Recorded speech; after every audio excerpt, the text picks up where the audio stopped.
ഏവർക്കും അച്ചായൻസ് ഫാമിലി കിച്ചണിലേക്ക് സ്വാഗതം. ഇന്ന് നമ്മൾ ഉണ്ടാക്കാൻ പോകുന്നത് ഒരു 4 മണി പലഹാരമാണ്. വളരെ സ്പൈസി ആയിട്ടുള്ള, വളരെ ക്രിസ്പി ആയിട്ടുള്ള ഒരു അടിപൊളി സ്നാക്സ്. 5-10 മിനിറ്റ് കൊണ്ട് നമുക്ക് ഉണ്ടാക്കിയെടുക്കാവുന്ന വളരെ ഈസി ആയിട്ടുള്ള ഒരു സ്നാക്സാണ്. അപ്പോൾ ഇതെങ്ങനെയാണ് നമുക്ക് ഉണ്ടാക്കുന്നത് നോക്കാം. അതിനു മുമ്പ് ആരെങ്കിലും ഈ ചാനൽ സബ്സ്ക്രൈബ് ചെയ്തിട്ടില്ലെങ്കിൽ സബ്സ്ക്രൈബ് ചെയ്യുക. നിങ്ങളുടെ ഫ്രണ്ട്സ് ആൻഡ് ഫാമിലിക്ക് മാക്സിമം ഷെയർ ചെയ്യുക. ഇതുണ്ടാക്കുന്നതിന് വേണ്ടി ഞാനിവിടെ ഒരു 3 ബ്രെഡാണ് എടുത്തിരിക്കുന്നത്. ഈ കാണിച്ചിരിക്കുന്ന പോലെ ഇത്രയും കനത്തിലുള്ള ബ്രെഡാണ് എടുത്തിരിക്കുന്നത്. ഇതിൽ നിന്ന് ഏതാണ്ട് ഒരു 35-40 പീസ് സ്നാക്സ് നമുക്ക് ഉണ്ടാക്കിയെടുക്കാം. സ്നാക്സ് നമ്മൾ ബ്രെഡ് പക്കോറയാണ് ഉണ്ടാക്കുന്നത്. നിങ്ങൾക്ക് നിങ്ങളുടെ ആവശ്യത്തിനനുസരിച്ച് ബ്രെഡിൻ്റെ എണ്ണം കൂട്ടുകയും കുറയ്ക്കുകയൊക്കെ ചെയ്യാം. ഇനി ആദ്യം നമുക്ക് ഇതിനെ ഒന്ന് വെള്ളത്തിലിട്ട് കുതിർത്തിയെടുക്കണം. ഒരു പാത്രത്തിൽ വെള്ളം എടുത്ത് അതിലോട്ട് ഓരോ ബ്രെഡ് വീതം മുക്കി അതൊന്ന് കുതിർത്തി അതിനുശേഷം അതിലത്തെ വെള്ളം ഒന്ന് പിഴിഞ്ഞ് കളഞ്ഞ് മാറ്റി വയ്ക്കാം.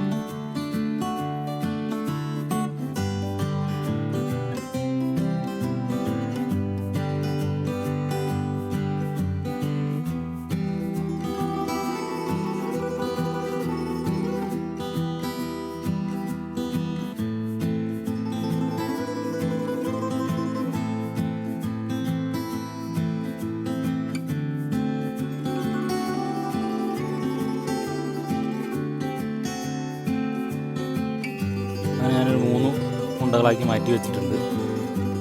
ഇനി ഇതിലേക്ക് 1 ടേബിൾ സ്പൂൺ കോൺഫ്ലോർ ആഡ് ചെയ്യുക. ഈ 2 കയ്യിൽ അരിപ്പൊടി ഒരു 4-5 ടേബിൾ സ്പൂൺ കാണും.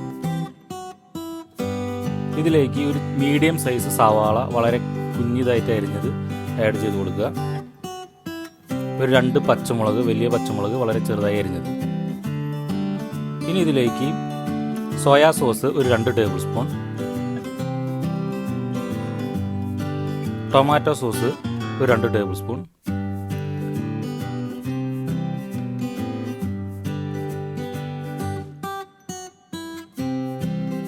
ചില്ലി സോസ് ഒരു 2 ടേബിൾ സ്പൂൺ, ഇതിനാവശ്യത്തിന് ഉപ്പ്. ഇതൊക്കെ ചേർത്ത് നല്ലവണ്ണം മിക്സ് ചെയ്ത് നല്ല കുഴച്ചെടുക്കുക.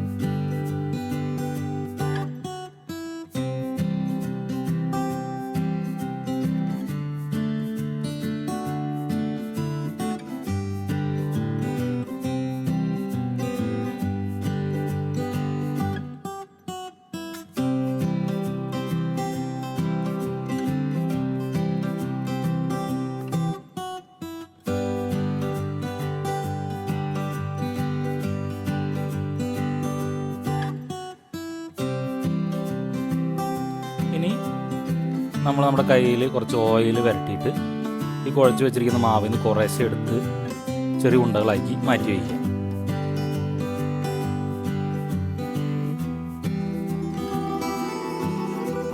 ഇനി നമുക്കിതിനെ ഫ്രൈ ചെയ്തെടുക്കാം. ഇതിനുവേണ്ടി ഒരു ഫ്രൈയിങ് പാൻ അടുപ്പത്ത് വെച്ച് ഓയിലോ വെളിച്ചെണ്ണയോ എന്താണെങ്കിലും ഒഴിച്ച് ചൂടാക്കിയെടുക്കുക. ഞാനിവിടെ ഒലിവ് ഓയിലാണ് എടുത്തിരിക്കുന്നത്. ഓയിൽ ചൂടായി വരുമ്പോൾ നമ്മൾ നേരത്തെ ഉണ്ടാക്കി വെച്ചിരിക്കുന്ന ഓരോ ഉണ്ടയും അതിലിട്ടിട്ട് ഫ്രൈ ചെയ്തെടുക്കുക. ഒരു ലോ ടു മീഡിയം ഫ്ലെയിമിൻ്റെ അകത്ത് വെച്ച് ഫ്രൈ ചെയ്തെടുക്കാം. ഒരു 3-4 മിനിറ്റ് ഇതിന് വേണ്ടി വരുള്ളൂ. നമുക്കത് കരിഞ്ഞു പോകുമെന്ന് തോന്നുന്ന സമയത്ത് നിങ്ങൾ തന്നെ അതിൻ്റെ ഫ്ലെയിം ഒന്ന് അഡ്ജസ്റ്റ് ചെയ്യുക. നല്ലവണ്ണം മുരിഞ്ഞ് ഫ്രൈ ആയി ഒരു റെഡ് കളറിലോട്ട് വരുന്ന സമയത്ത് നമുക്കത് മാറ്റി വയ്ക്കാം.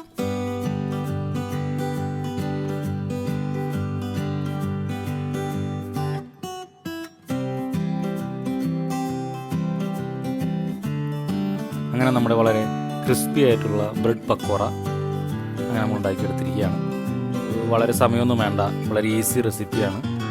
ഇനി ഇതിൽ പുളി ചേർക്കാനോ പുളിക്കും മറ്റും ഈ പറഞ്ഞ പോലെ തക്കാളി സോസോ സോയാ സോസോ ഇല്ലെങ്കിൽ തൈര് ആഡ് ചെയ്താലും മതി.